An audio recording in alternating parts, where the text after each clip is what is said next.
Vamos a ver, hermano, yo no sé, yo llevo como un rato viendo a ver si me acomodo para ver si predicamos. No sé si seguimos con la administración, mejor. Así, amén. Tremendo. Quiero que vayan su Biblia a los Salmos, capítulo 16 y el versículo 11.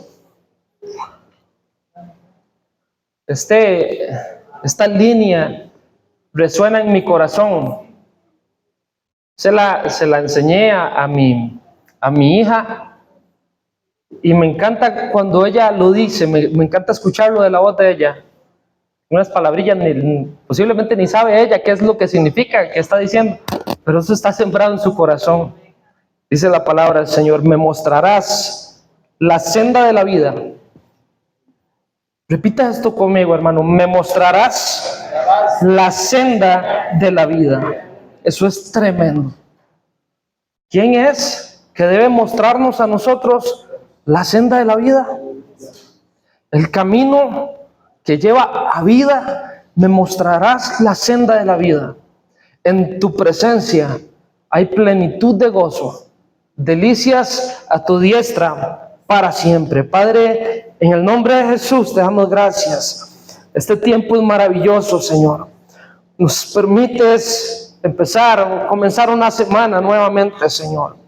Y nos permites venir a este lugar a nutrirnos, a alimentarnos, Señor, a recibir tu palabra, a salir de este lugar fortalecidos, Señor, a ser edificados en tu presencia y en tu palabra que es verdad. ¿Cómo no vamos a agradecerte? ¿Cómo no vamos a darte tu lugar, Señor? Que en esta mañana, Dios, tu palabra venga a nosotros como lluvia de nuevo, Señor, que venga a nosotros trayendo nueva vida, trayendo nuevas fuerzas, Padre Celestial. Es lo que necesitamos, tu presencia, tu palabra en nosotros. Te damos gracias, Señor, en el nombre de Jesús. Amén y amén. Bien, por ahí escuché un Caleb, está bravo. Tengo un tema, hermanos, que quiero compartirles y que realmente no se limita a lo que solo vamos a compartir hoy, si Dios así nos lo permite. Y si usted pues se dispone también para volver a escuchar, digamos, la continuación, un tema que nos va a llevar más que solamente esta mañana, porque quiero tomarme mi tiempo, y ayer se lo dije a los muchachos, no quiero correr, quiero tomarme mi tiempo para compartirles lo que creo que el Señor ha puesto en mi corazón, y hacerlo de la forma más detallada posible para que pues usted pueda recibir la palabra. Antes, y qué dicha que me acordé, mi hermano Gilbert, qué bendición tenerlos acá. Gilbert, Florcita, me siento tan contento. Desde que entraron, estamos ahí ocupados con el ensayo y con toda la cosa, pues yo los vi y sentí un gozo en mi corazón. Él es un testimonio, una respuesta a nuestras oraciones. El hecho de que él esté acá es una respuesta a nuestras oraciones. Pasó un proceso dificilísimo de hospitalización, etcétera, pero hoy lo tenemos para acá. Le doy gracias a Dios por la vida de ustedes.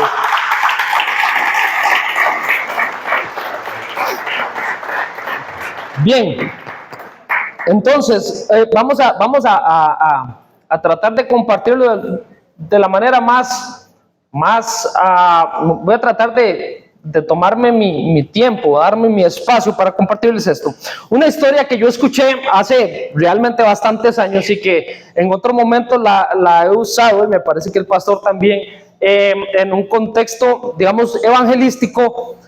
Una historia que rezaba algo por el estilo. Había una vez un pescador, un viejo pescador, y él le estaba pues dando un servicio a un doctor. El doctor necesitaba cruzar de un lado a otro para ir a una isla paradisíaca.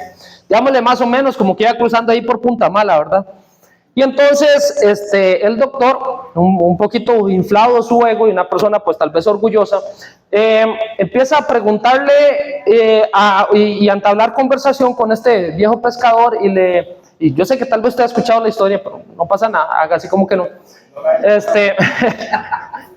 Porque hay algunos que no la han escuchado, entonces vale la pena.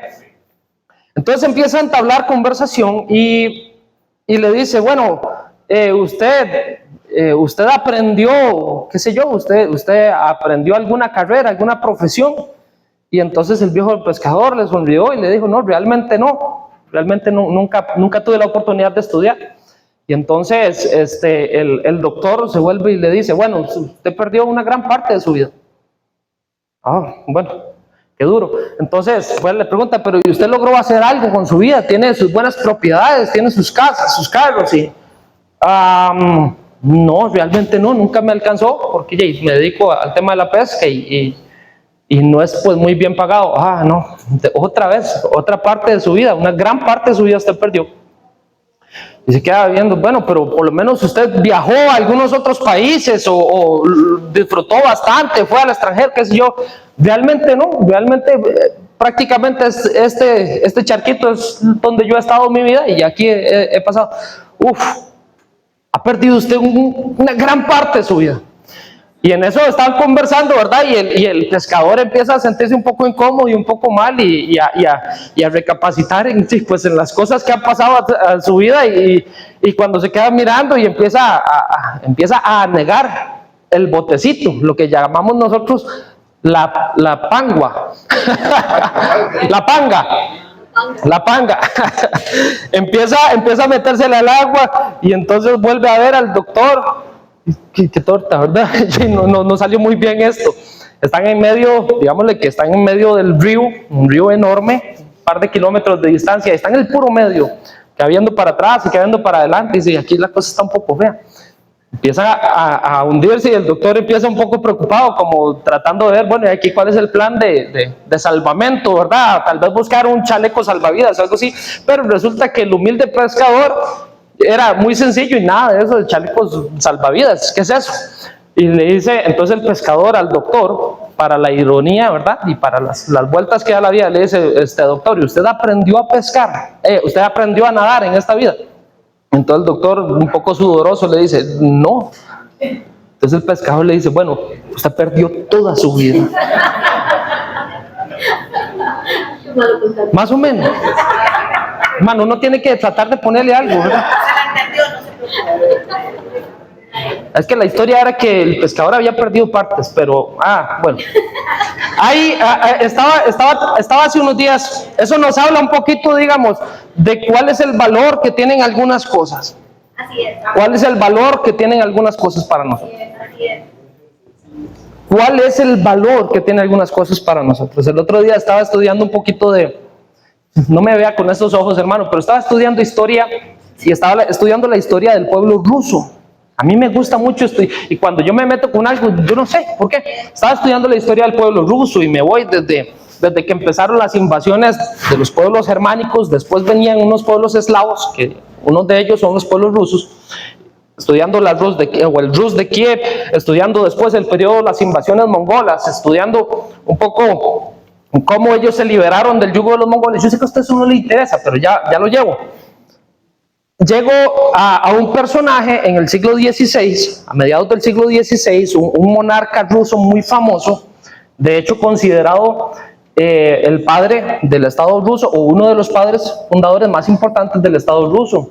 Este hombre, vamos a ver si lo pronuncio bien, Iván Vasilievich, o Iván IV Vasilievich. Este hombre, considerado uno de los creadores del Estado ruso, exitoso en sus campañas militares, es el responsable, por ejemplo, de que regiones como Siberia pertenezcan a Rusia. Él dirigió campañas en lo que hoy es Kazajistán y alrededores del mar Caspio. Sumamente exitoso el hombre, realizó grandes reformas en el ejército y llevó a cabo también un fuerte trabajo respecto al código legal. Es toda una personalidad este hombre. Su reinado duró, no sé si por ahí tienen una imagen, un retrato, qué sé yo. Su reinado duró casi 40 años. Ninguno otro de los zares, que de hecho él fue el primero que tomó ese título de zar, que es una forma rusa de la palabra que viene de César en realidad. Entonces, retomando ese título de los emperadores romanos, fue el que más tiempo estuvo en el poder y bueno, se casó unas 7 veces, de acuerdo a lo que se entiende. Este hombre que logró tantas cosas impresionantes y que si yo me pongo a hablarles a ustedes, no salimos de aquí, algunos porque se duermen y otros, bueno, no sé. Este hombre en un ataque de ira, porque, bueno, tuvo una discusión con una nuera, en un ataque de ira, esta nuera estaba embarazada y la agarró a patadas y a causa de esa agresión, esa mujer perdió a su hijo. Y entonces cuando su hijo primogénito, el que había de ser sucesor al trono, cuando su hijo se enteró, fue y le reclamó. En un ataque de ira, este hombre, este Iván IV, tomó su cetro y lo golpeó en la cabeza. Estuvo, lógicamente lo dejó malherido y estuvo agonizando varios días hasta que falleció. Por ahí, si no sé si la encontraron, por ahí hay una imagen, es un retrato sumamente famoso, que trata de representar lo que sucedió en ese momento. Porque esto que ese hombre hizo, lo persiguió y lo dejó completamente trastornado y lo persiguió durante todo el resto de su vida hasta que murió. Él se describía a sí mismo, decía, desde Abel hasta nuestros días, nunca un hombre ha sido más maldito que yo. Esas eran las palabras que él decía. Lo mató de un golpe con su bastón. Este hombre pasaría a ser recordado en la historia como Iván el Terrible. Iván el Terrible. Y usted me puede preguntar a mí, Yaudi, ¿y a nosotros qué nos importa la historia del pueblo ruso? A lo que los quiero llevar es a este pensamiento. Yo quiero llevarlo a este pensamiento si es que ya logré atrapar su atención. ¿De qué sirvió todo lo que este hombre logró? ¿De qué sirvió? ¿Qué valor puede tener todo lo que este hombre logró? ¿De qué valor? ¿Qué puede valer su título?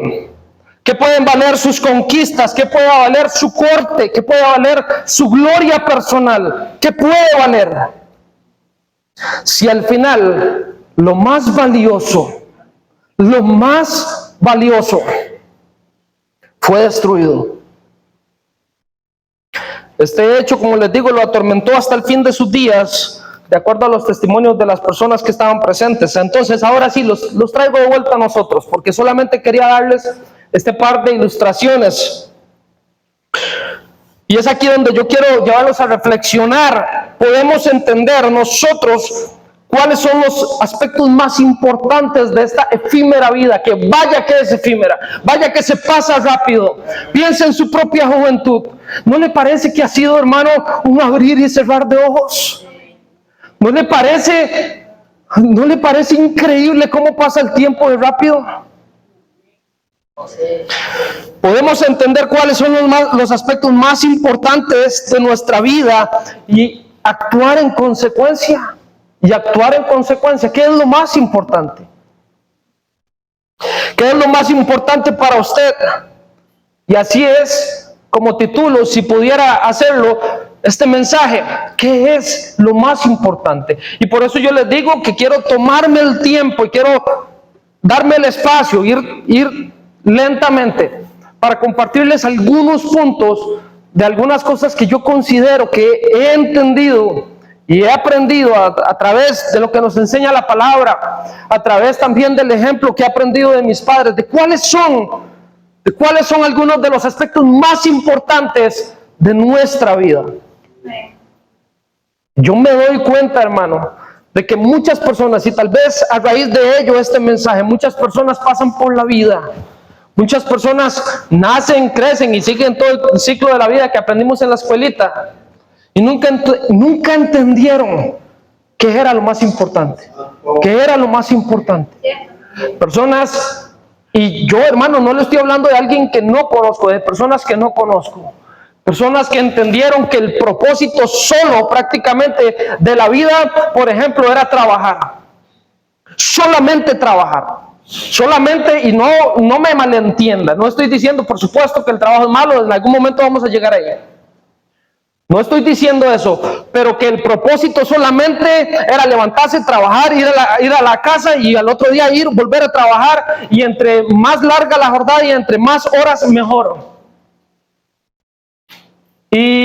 el estatus de la familia y el estatus de su vida espiritual y todo eso no importa. Lo que importa es, y eso mismo lo puedo aplicar con muchas distintas áreas en que las personas no entendieron a final de cuentas qué era lo más valioso, qué era lo más importante, y que eso nos pase a nosotros, hermano. ¿No es eso una pena? ¿No es eso algo triste? Entonces, si algo podemos aprender hoy, pues le invito a que abra su corazón. Vamos a estar yendo a la palabra del Señor y vamos a estar revisando algunos pensamientos.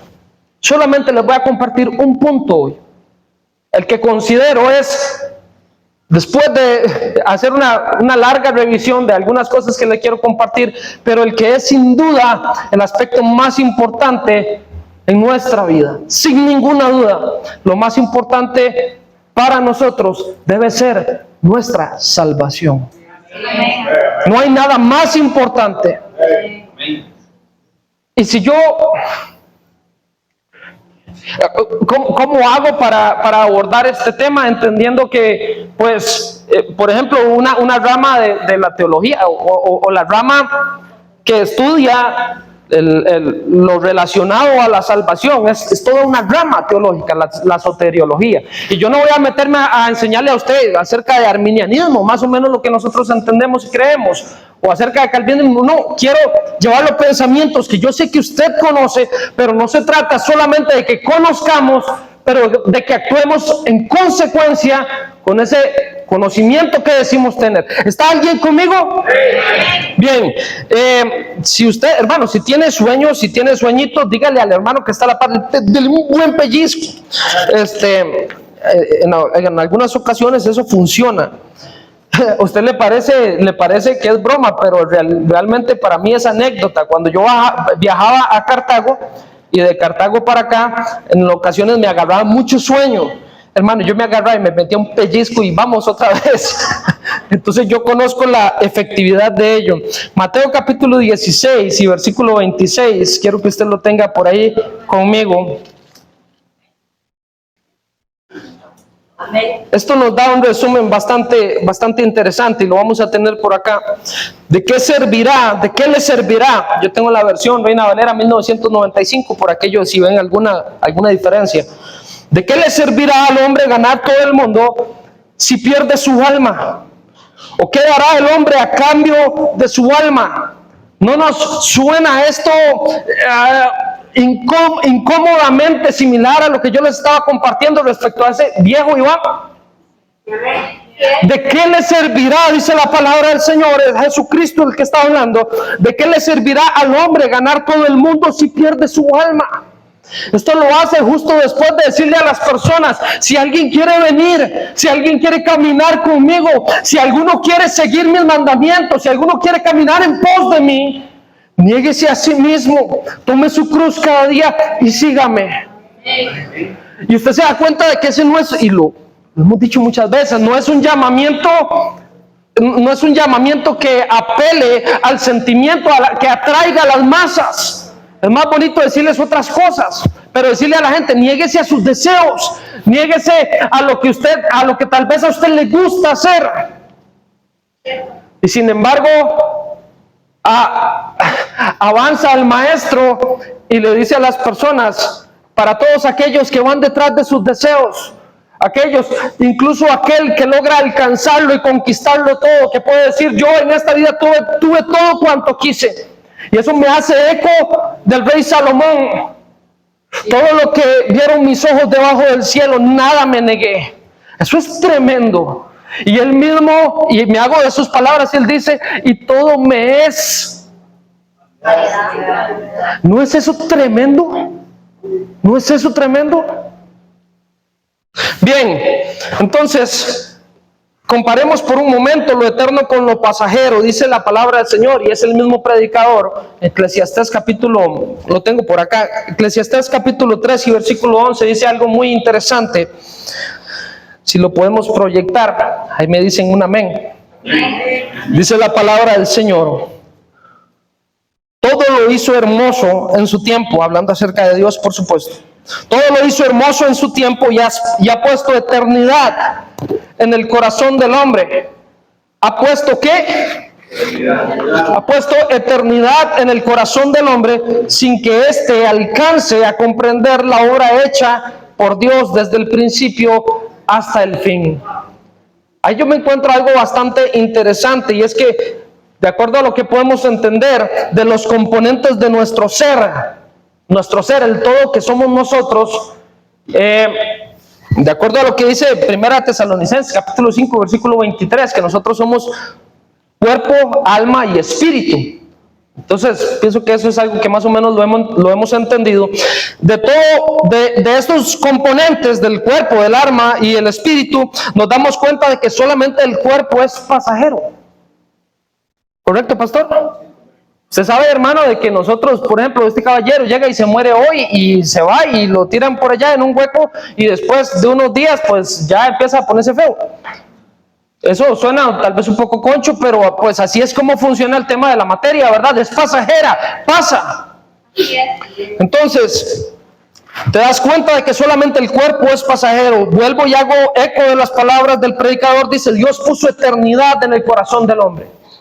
Dios puso eternidad en el corazón del hombre. Entonces, entendemos de inmediato, y vuelvo a la palabra del Señor, primera de Juan,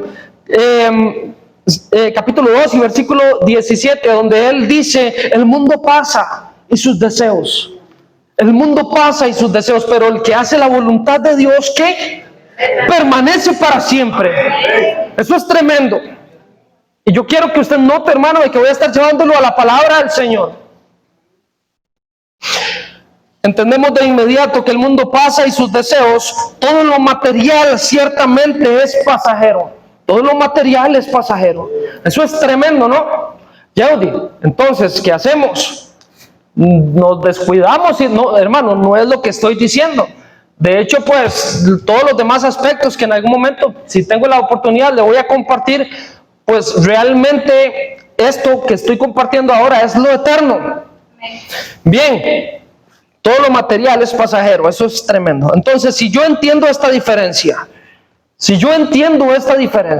entre lo que es eterno y entre lo que es pasajero, entre lo que es espíritu y lo que es nuestra humanidad, nuestro cuerpo, yo tengo que llegar a la conclusión de que todo lo que tiene que ver con la eternidad es infinitamente más valioso que lo terrenal.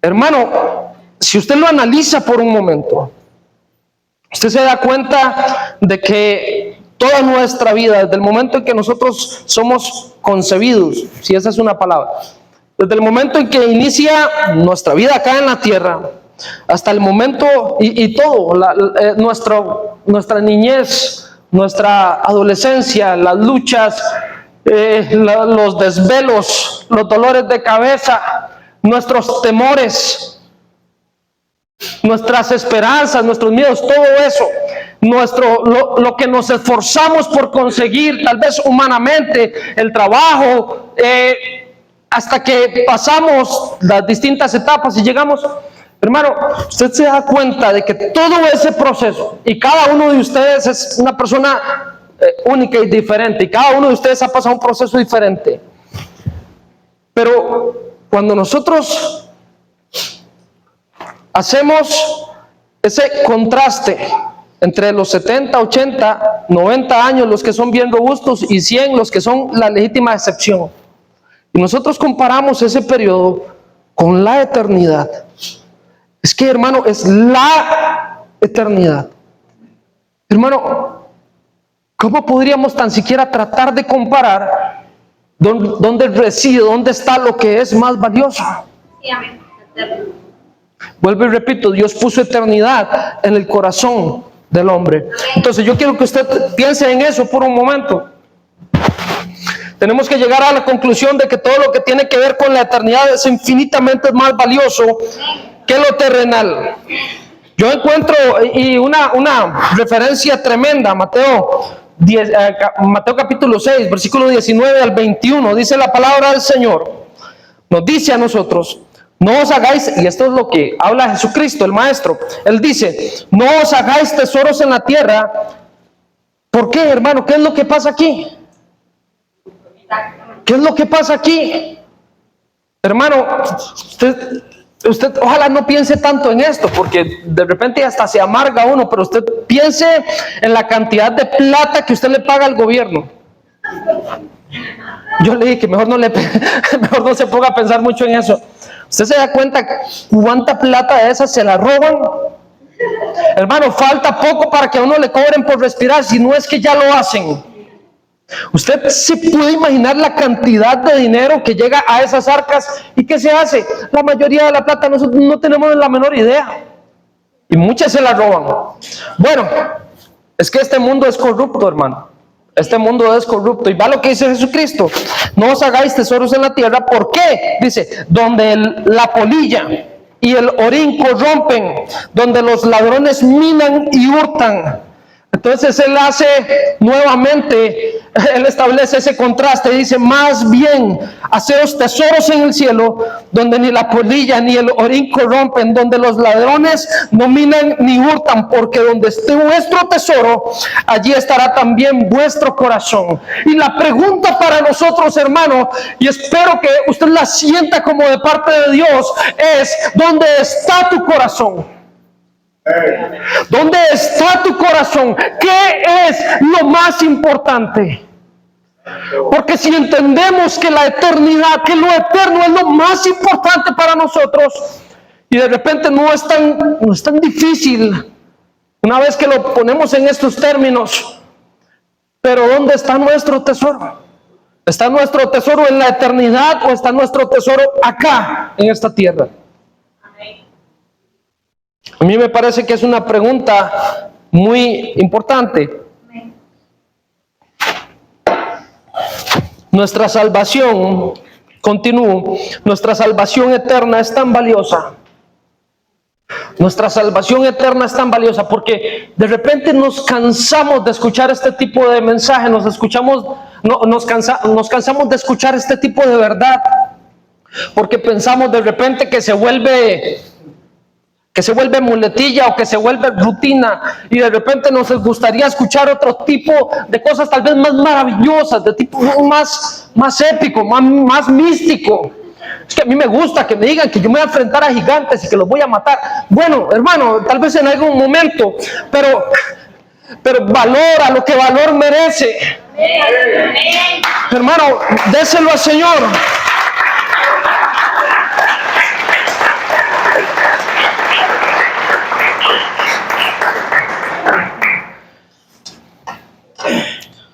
Nuestra salvación eterna es tan valiosa, es tan preciosa. Nuestra salvación eterna es tan costosa que solamente el Hijo de Dios pudo pagar por ella. No había nadie más, ningún ser creado podía pagar por ella. Se buscó en medio de la congregación de los ángeles, se buscó en medio de la corte celestial, y no había ninguno digno, solamente uno, solamente el Cordero. Solamente el Hijo de Dios pudo pagar por ella. Y es el tipo de cosas que yo les digo a ustedes, que nosotros las escuchamos y pensamos que son dichos de la abuelita y que qué sé yo. Pero cuando yo les digo a ustedes que nosotros somos comprados a precio de sangre, eso es lo que enseña la palabra del Señor. Eso es lo que enseña la palabra del Señor. Primera de Pedro, capítulo 1, versículos del 18 al 19.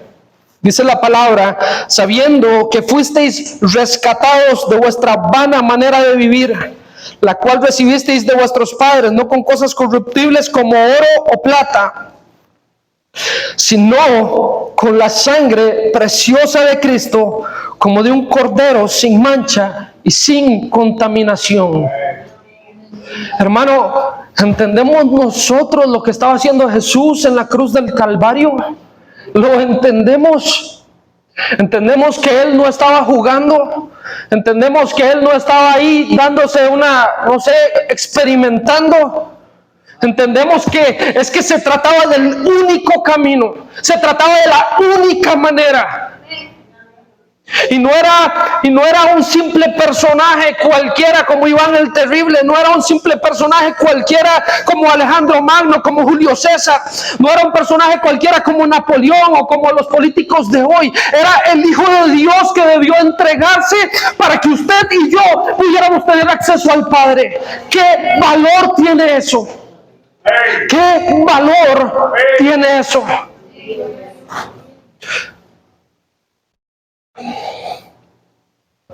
¿Hay algo más valioso? ¿Hay algo más valioso?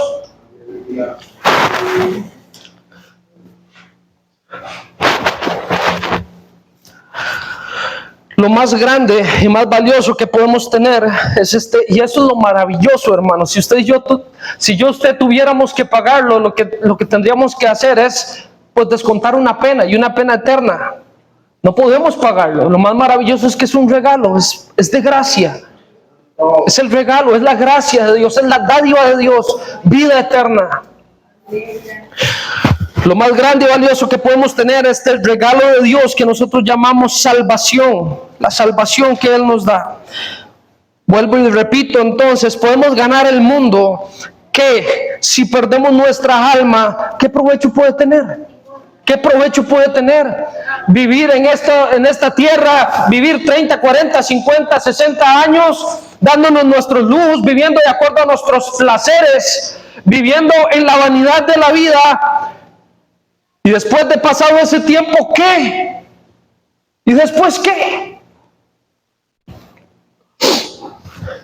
Porque ¿qué aprovechará al hombre? Y que estas palabras queden guardadas en nuestro corazón, si ganare todo el mundo y perdiere su alma.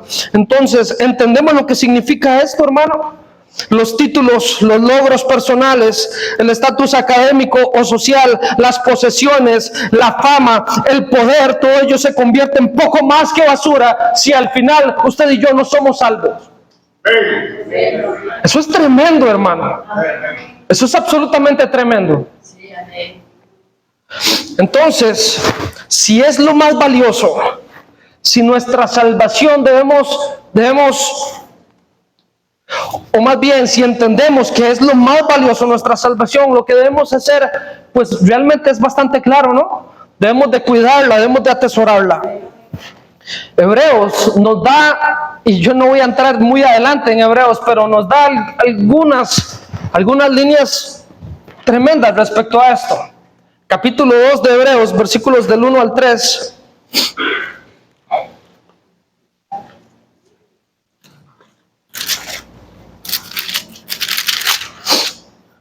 Hebreos capítulo 2, versículos del 1 al 3 dice así: por tanto, es necesario que con más diligencia atendamos a las cosas que hemos oído, no sea que nos deslicemos.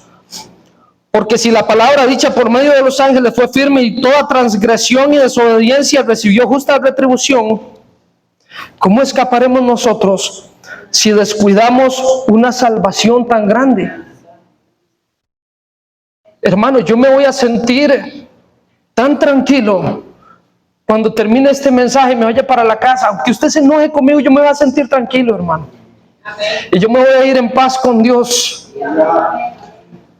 Porque si usted tan solo escucha esta pregunta, y eso lo hace a usted recapacitar, y eso lo hace a usted dirigirse, caminar de una forma diferente en su vida, yo me doy absolutamente por servido.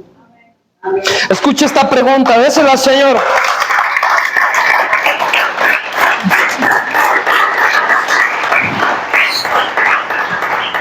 Dice, ¿cómo escaparemos nosotros si descuidamos una salvación tan grande?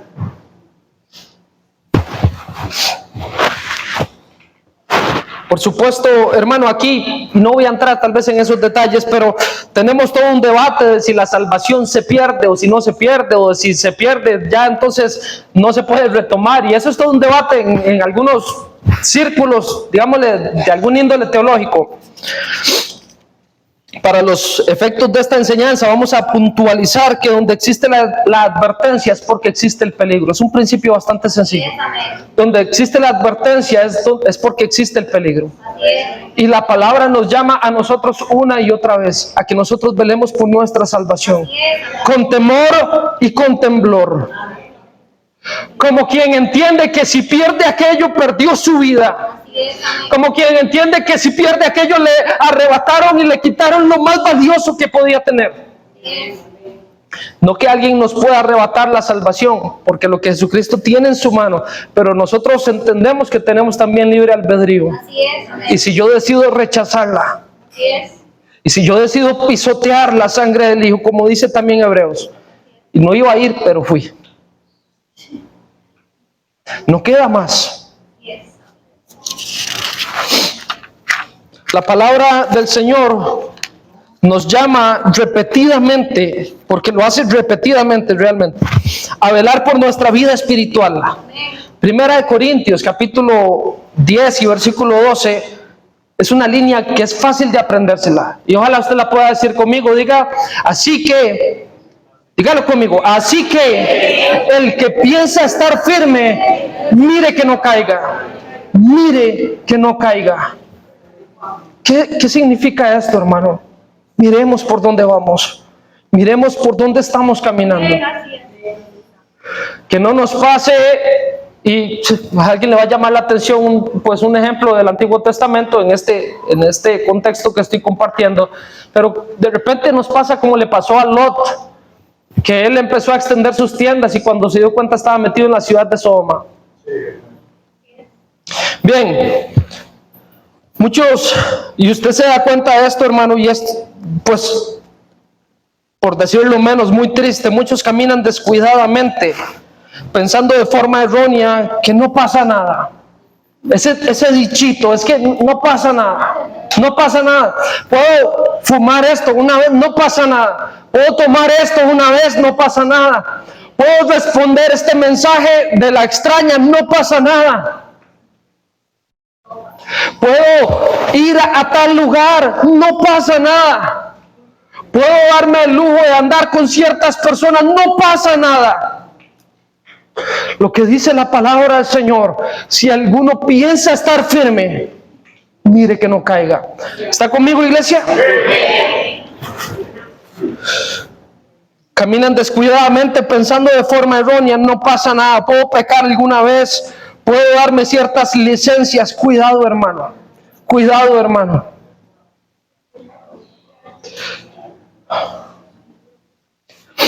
Cuando yo pienso en cuidar, en velar por mi vida espiritual y con ello, por supuesto, nuestra salvación, porque Jesucristo, pues, y el Espíritu Santo habita en nosotros y nos habilita para hacer tal cosa, yo me doy cuenta de que es la mejor inversión que nosotros podemos hacer. Que vuelvo y repito que es lo más importante. Mateo capítulo 13, versículos del 44 al 45, son dos pequeñas parábolas muy breves, pero nos hablan de esto. Capítulo 13 de Mateo.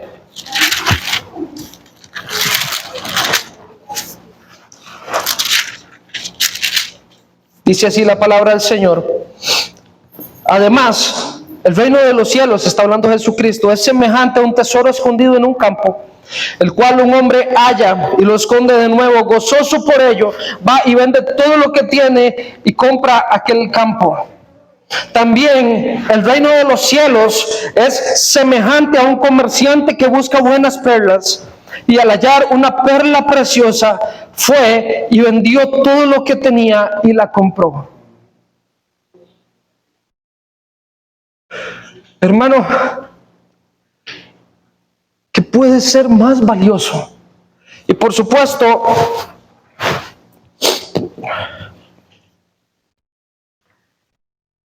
esta parábola sugiere el alto costo y el valor del reino de Dios para los que quieran entrar en él. Pero Jesucristo describe el valor de entrar al reino de los cielos y lo compara con un tesoro, lo compara con una perla preciosa, con una perla preciosa. Ciertamente para nosotros el entrar a su reino, ciertamente para nosotros el tener comunión con Él, el ser salvos, debe ser nuestra perla de gran precio. Esta perla, entonces, ¿cómo la cuidamos? La cuidamos mediante nuestra búsqueda constante de Dios. Y es por esto, hermano, de que un mensaje como este debe de compartirse, porque es fácil escuchar y razonar y decir, bueno, mira, sí es cierto, ¿verdad? Tienes razón, no hay nada más valioso, es lo eterno, y sí, lo eterno tiene que ser porque dura para siempre y uno se muere rápido. Bueno, no es fácil, o sea, no es difícil razonarlo de esa manera. Sin embargo, cuando nosotros nos vamos a lo conductual, que es lo que habla de aquello a lo que yo le doy valor, es ahí, hermano, donde nosotros necesitamos recapacitar. Es ahí donde yo necesito recapacitar. Y donde muchas personas incluso necesitan darse cuenta de que este don ni tan siquiera lo han recibido. Pero ¿por qué si yo voy a la iglesia? ¿Por qué si yo voy? La pregunta es, ¿realmente he nacido de nuevo? ¿Realmente conozco yo al Señor? ¿Realmente puedo decir con plena certeza que he recibido el don de su salvación? La cuidamos mediante nuestra búsqueda constante de Dios. Hermano, ¿cuánto tiempo toma usted para orar? ¿Se le pasa un día sin orar? ¿Se le pasa una semana? ¿Se le pasa 15 días porque tal vez el domingo se le olvidó ir a la iglesia y se levantó tarde? ¿Qué es lo más importante para nosotros? ¿Qué es lo más importante? Si lo más importante para mí es mi vida espiritual, yo no me voy a permitir levantarme de mi cama o de donde sea que usted duerma, porque yo me despierto por todo lado, hermano, en la casa. Pero usted no se va a permitir levantarse sin dirigir su corazón hacia el cielo y decirle, Señor, gracias por un nuevo día. Hermano, puede estar literalmente alrededor de nosotros un caos. Pueden estar las cosas derrumbándose alrededor nuestro, pero entendemos que en tanto Él esté con nosotros, entonces nos levantamos y dirigimos nuestro corazón al cielo. Lo que venga después del día, y el mismo Jesucristo lo dijo, bástale a cada día su propio afán, cada día tiene su propia situación. Pero es que primero, Él está conmigo, Él está conmigo. ¿Cuánto tiempo oras? ¿Cuánto conoces la palabra del Señor? Y si la respuesta a esa pregunta es poco y casi nada, lo que me enseñan a veces los domingos cuando más o menos pongo atención, estás en problemas. Estás en problemas porque hay un enemigo que te ataca y eso lo hace de constante. Y las mentiras, usted se va a dar cuenta de esto, y lo sé porque me toca compartir con muchas personas y aconsejarlos y escucharlos. Las luchas que tienen las personas, hermano, casi siempre son las mismas, y las mentiras que escuchan de parte de Satanás son prácticamente siempre las mismas. Y cómo nosotros rechazamos, cómo nosotros contrarrestamos a la mentira del enemigo si no es con la verdad del evangelio, si no es con la verdad de la palabra.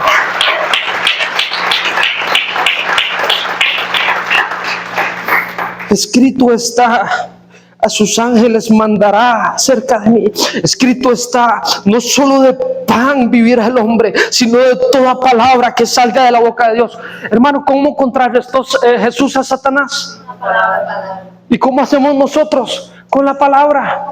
Con la palabra. Usted se da cuenta de cuántas veces Satanás susurra al oído, o alguno de sus demonios, porque es cierto, Satanás no es omnipresente, pero vaya que tiene siervos que también se mueven.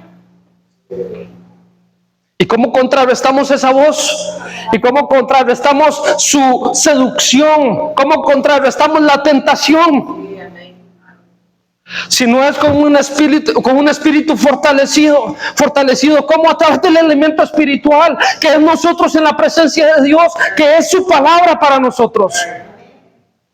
Usted se da cuenta, hermano, muchas veces cuánto peligro corre usted, si se me permite decirlo, y aunque se me enoje el hermano calvinista, pero cuánto peligro corre de perder su salvación. Amén.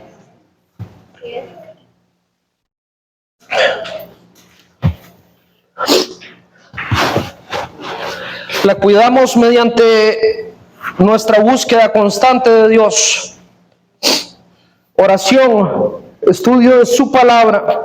Añádale también ayuno, y todas estas cosas nosotros sabemos, hermano, no es nada nuevo. La cuidamos mediante nuestra búsqueda constante. Número 2, con una actitud de humillación ante Él. Entendiendo primero que todo que es simple y sencillamente por su gracia, no por mi capacidad. Yo por mi capacidad, hermano, no sé dónde estuviera. Es porque Él está conmigo. Y yo necesito reconocerlo con una actitud de devoción. Una actitud de devoción. Usted se da cuenta, hermano, de que a veces venimos incluso hasta este lugar que se supone que es casa de Dios, donde nos reunimos para adorar a Él. Y yo no voy a entrar en detalles específicos, pero o sí lo voy a hacer. Te das cuenta, hermano, de que estás en este lugar y no puedes olvidarte de que tienes tu teléfono ahí y estás pendiente de alguna red, estás pendiente del WhatsApp, de algún mensaje. Así les demuestro devoción yo a mi Señor, de que estoy agradecido por estar acá, de que estoy atento, de que estoy esperando una oportunidad para poder tocar su presencia, para poder alcanzarle, para, si es necesario en medio de la prueba que estoy pasando, poder estirar mi mano y tocar tan siquiera su manto. Devoción no es lo más importante, no es lo más sagrado, no es lo más sagrado, hermano, con todo respeto y amor de Dios, pero ¿qué tiene que ver con nosotros si otras personas no lo aprovechan? Yo necesito yo y si yo necesito yo. Con devoción, por supuesto, eso no se limita a este lugar. La devoción al Señor nosotros la llevamos a donde sea que nosotros estemos. Con nuestra gratitud. Jamás podríamos dar por sentada la salvación del Señor, lo que Él nos dio. Por eso para mí el tiempo que compartimos la cena, especialmente entre todos los demás, para mí es tan sagrado, es tan sublime. ¿Cómo podría yo no agradecer y vivir una vida de agradecimiento? Cuando yo empiezo a quejarme, es que me falta esto, es que ¿por qué yo no tengo lo otro? Es que tal persona sí tiene y yo no, y empiezo a quejarme, hermano, ¿no es eso una afrenta a la bondad de Dios hacia nosotros?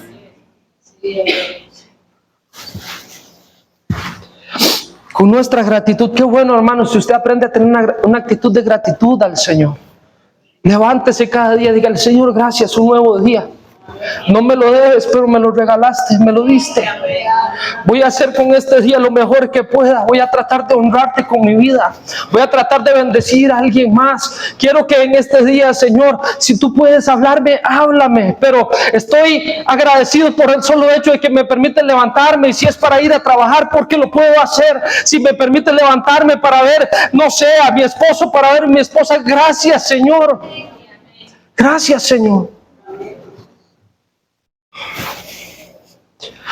Usted se da cuenta, hermanos, realmente no hay nada más importante que nuestra salvación.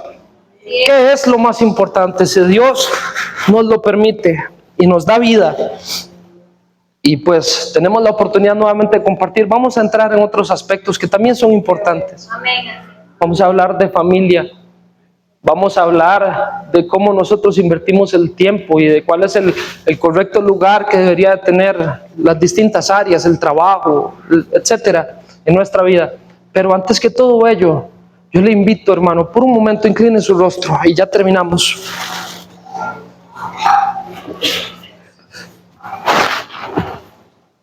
De tal manera amó Dios al mundo, tanto, de una manera tan indescriptible, de tal manera amó Dios al mundo que Él dio a su Hijo unigénito, para que todo aquel, esto es maravilloso, todo aquel, no solo algunos escogidos desde antes de la fundación del mundo, no, para que todo aquel que en Él cree no se pierda, pero que tenga vida eterna. ¿Tiene usted, hermano, vida eterna? ¿Tiene usted vida eterna? ¿No es eso lo más importante?